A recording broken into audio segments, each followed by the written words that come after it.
kondisinya tak pernah ditinggalkan sejengkal pun.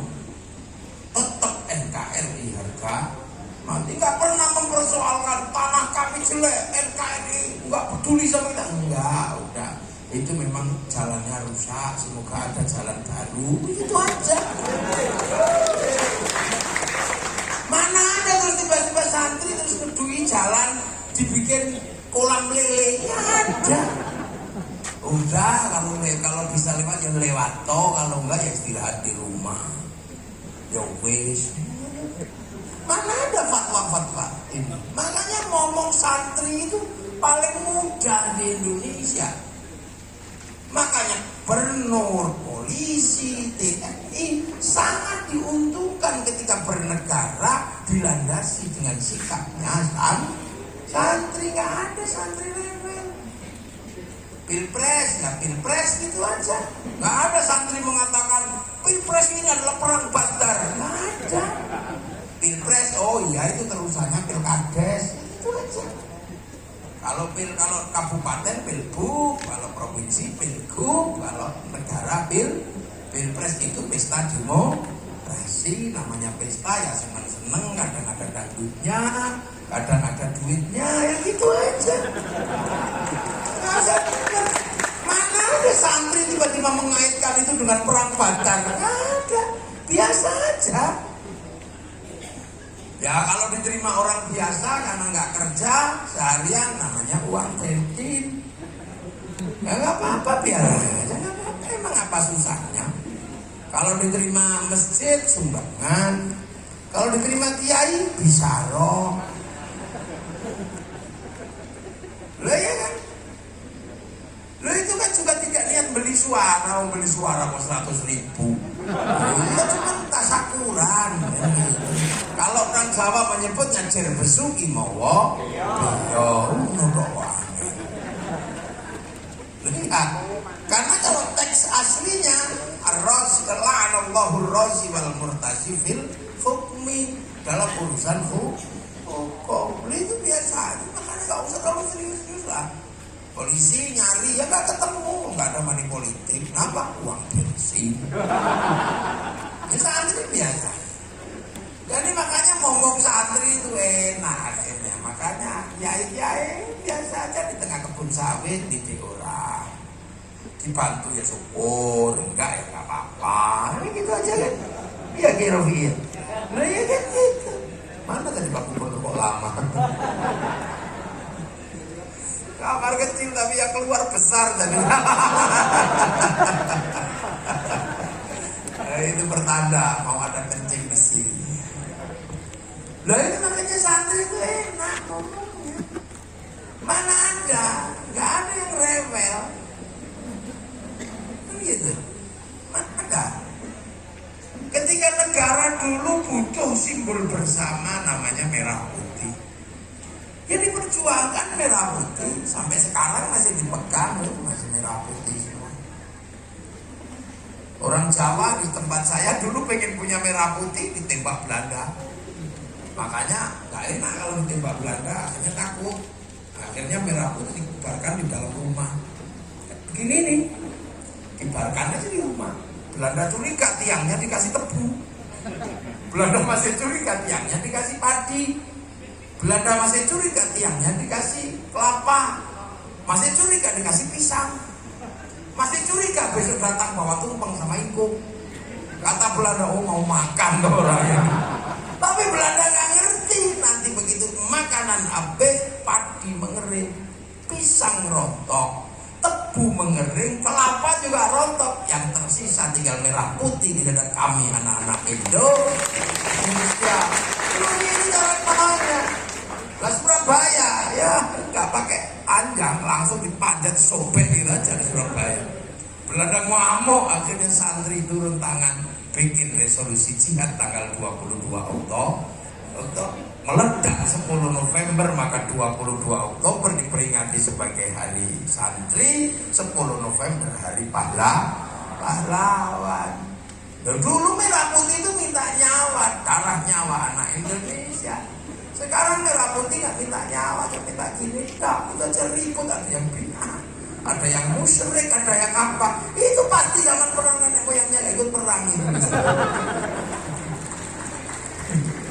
Oh, gitu. Bersenandung gitu.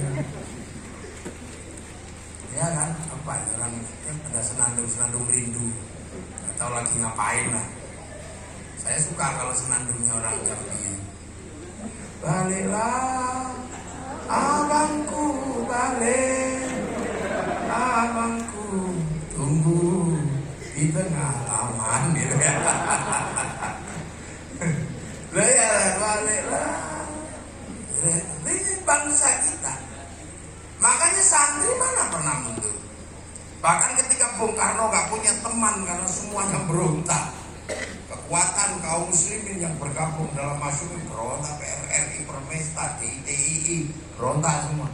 Santri membela NKRI gabung dengan Bung Karno. Begitu PKI berkhianat, sikat juga sama santri. Makanya sampai hari ini jangan ditanya. Karena apa? Ini sebuah usaha, sebuah ijtihad para pembawa Islam sampai membentuk sebuah sistem negara dengan cara-cara paling sunnah. Mana ada kerakyatan dipimpin oleh hikmah? Mana ada? Mana ada? Coba itu bahasa apa coba? Kerakyatan, rakyat yang dipimpin oleh hikmah dalam kebijaksanaan, permusyawaratan, perwakilan, musyawarah, al-wakil, itu bahasa Arab semua. Keadilan sosial, adlun wal usyai'in fi mahalli, itu bahasa Arab. Adil dan beradab, adlun dan adab, bahasa Arab. Ini dia dasar negara. Semua pakai bahasa Arab kalau bukan bahasa bangsa Indonesia yang bikin, kalau bukan Pancasila. Kalau orang Arab sih pantas pakai bahasa Arab, bahasa Arab. Tapi ini orang Indonesia menggunakan kalimat-kalimat berat yang ada di dalam Al-Quran dan di dalam Sunnah. Maka jangan heran kalau kemudian hari ini Islam di Indonesia menempati sebuah keadaan yang luar biasa, yang gembira. Karena apa? Tersistem dan terstruktur. Makanya kalau akhir-akhir ini ada yang kritik Pancasila, ada apa itu karena nggak ngerti. Kalaupun enggak ya salah belajar. Jadi titipan Islam dalam ajaran para pendahulu yang kita nikmati hari ini luar biasa. Sekarang kan banyak orang mempersoalkan, mana ini negara PKI, negara komunis, pekerja Cina ada di mana-mana. Nah kalau sekarang pekerja Cina ada di mana-mana, kenapa orang Cina juga nggak pernah komplain? Pekerja Indonesia banyak sekali di Cina, nggak ada yang komplain. Emang pekerja Indonesia juga ada di Cina? Emang pekerja Indonesia nggak ada di Malaysia? Emang pekerja Indonesia nggak ada di Saudi? Emang pekerja Indonesia nggak ada di Taiwan? Emang pekerja Indonesia nggak ada di Hong Kong? Semua ada orang Indonesia bekerja di sana. Nah orang sana bekerja di sini. Karena kalau orang sana, ini hari Sabtu nggak akan hilang. Kalau orang sini kerja hari Sabtu pasti libur karena tandanya kawinan. Libur kawinan apa adanya. Ini caranya. Makanya kiai-kiai ini melihat situasi seperti ini harus kita pikirkan. Karena apa? Semua bangsa jebol ya. Nah Indonesia damai sejahtera. Makanya kita mempersatukan ini nggak mudah. Nah akhirnya menjaga persatuan keagamaan ini agar bangsa tetap berjalan dengan sistem-sistem yang sudah ada, kita jaga. Cara jaganya kayak apa? Ya kayak begini nih. Bikin pengajian ini. Coba jangan hitung pengajian ini. Kalau bulan Maulid mulutan. Bulan Rejeban. Kalau sudah seperti ini, semua orang rukun bersatu dan roda ekonomi berputar. Setiap pengajian berapa larutan penyegar yang laku? Pasar bergerak. Dalam 1 tahun yang dilakukan oleh santri menjaga bangsa dan negara, persatuan dan roda ekonomi, entah berapa triliun dalam 1 tahun. Satu pengajian ini 100 juta gak cukup.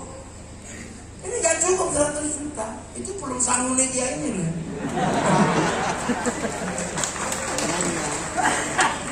Tuh kan gitu. Ini caranya, makanya ya Allah, kita ini jaga. Makanya Indonesia juga nyantai. Kalau banyaknya sekali pengajian skala besar kayak gini, tinggal nitip aja negara ini. Kiai tolong ngomong corona. Ya ngomong corona semuanya. Hati-hati itu corona. Nah kadang kiai walaupun nggak ngerti, kasih dong kiai. Pastinya ngarang. Corona itu bukan ilmunya kiai, tapi kiai ada aja yang bilang. Ini karena dunia sekarang mulutnya orang nggak bisa dicegah, asal ngomong aja semua.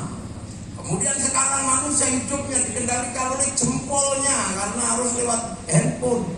Maka karena jempol dan tangan yang sering bermasalah, akhirnya lahir corona, di mana manusia suruh pakai masker dan cuci tangan. Ngono ya santri ini iya bener. Padahal yang ngarang. Akhirnya negara tenang. Kiai mega sudah karena corona jangan jumatan ya. Iya kiai. Alhamdulillah dapat diskon.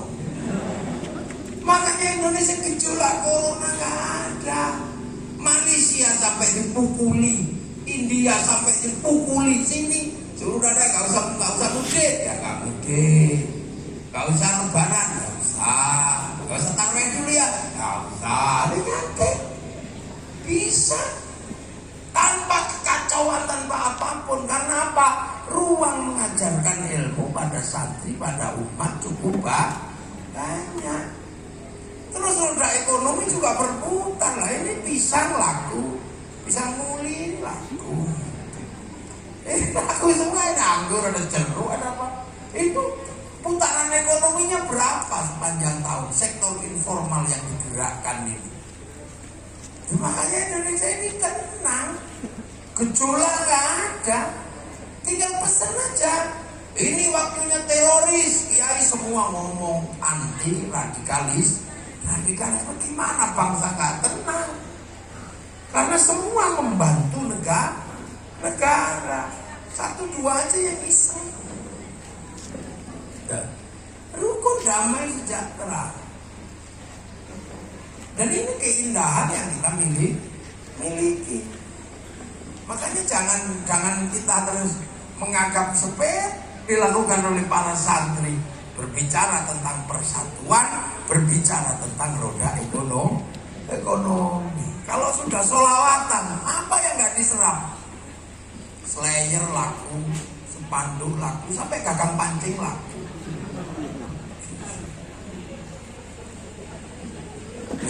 Nah ini, sementara kadang kita ini tiba-tiba terus melihat wah ini salah. Coba kalau seperti ini hilang, tiba-tiba kemudian semua orang agama ini hidupnya sendiri-sendiri. Ayo, ada orang mati nggak kumpul karena disebut bid'ah. Ayo, ada maulid Nabi nggak ada karena bid'ah. Sepinya luar biasa. Cara ngajari masyarakat nggak ada. Tinggal nunggu waktunya diadu domba, tinggal jebret pasti langsung bocor kacit. Sekarang kan doa sendiri cuma ketemuan. Mulutan gak ada tuntunannya, akhirnya di rumah. Gembreng gak ada di rumah. Kalau manusia semuanya seperti itu, seperti di tempat lain, tinggal nunggu. Pasti akan ada konslet besar dan itu sangat membahayakan persatuan kesatuan negara kesatuan Republik Indonesia. Makanya teroris itu gak suka hidup bersama. Ziarah yang gak datang, ono mulutan yang gak datang, doakan orang mati disebut bid'ah, apa aja gak boleh. Coba lihat. Makanya mereka tersama sendiri-sendiri, pusing akhirnya, bunuh diri. Lihat, karena kehilangan ruang publik. Makanya kehidupan agamanya kehilangan ruang publik. publik. Kemasyarakatan kehilangan ruang publik. Makanya ketika mengukur negara pasti salah, pasti diukur dengan cara yang sempit seperti kehidupan dia sehari. Makanya mereka selalu apa aja salah. Sementara negara terbuka menjamin kehidupan manusia yang berbeda. Dan hari ini kita memiliki Indonesia. Jadi jangan salah, kita ini punya sesuatu yang luar biasa. Makanya kita jaga, kita pelihara, jangan sampai ini jebol. Karena kalau ini jebol semuanya hilang. Coyor. Kalau negaranya sudah keamanannya jebol, pasti yang lain hilang. Makanya surat At-Tin itu jelas. Akan coba baca itu. Wattini wazzaitun wa turi sinina wa hadzal baladil amin. Demi buah tin, ini simbol Nabi Nuh ulul azmi. Wazzaitun Nabi Ibrahim. Wa turi sinina Nabi Musa.